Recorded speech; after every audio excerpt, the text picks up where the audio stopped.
চিরদিনই তুমি যে আমার ধারাবাহিকটিকে দর্শকদের কাছে আকর্ষণীয় করে তোলার জন্য গল্পে নিয়ে আসা হচ্ছে একের পর এক টুইস্ট।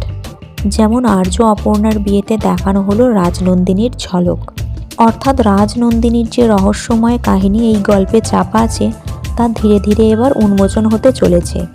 তবে যেহেতু বলা হচ্ছে রাজনন্দিনী মারা গেছে, তাই তার গল্পটা বলার জন্য ধারাবাহিকে নিয়ে আসা হবে অন্য একজনকে। অবশ্য তিনি সম্পর্কে রাজনন্দিনীর কোনো বন্ধু বা আত্মীয় হবেন।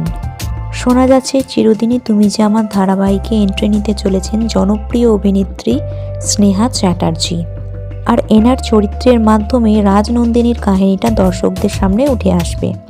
যদিও এনার চরিত্রটা হবে খল চরিত্র, আর্য আর অপর্ণার জীবনে ভিলেন হয়ে আসবে তিনি, এবং রীতিমতো অন্যান্যদের মতো চেষ্টা করবে আর্য আর অপর্ণাকে আলাদা করার।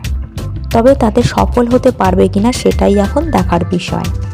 অবশ্য আর্য আর অপর্ণাকে তিনি আলাদা করতে সক্ষম না হলেও তাদের মধ্যে একটা ভুল বোঝাবুঝি অবশ্যই সৃষ্টি করবে। এই নিয়েই এবার এগোতে থাকবে ধারাবাহিকের গল্প।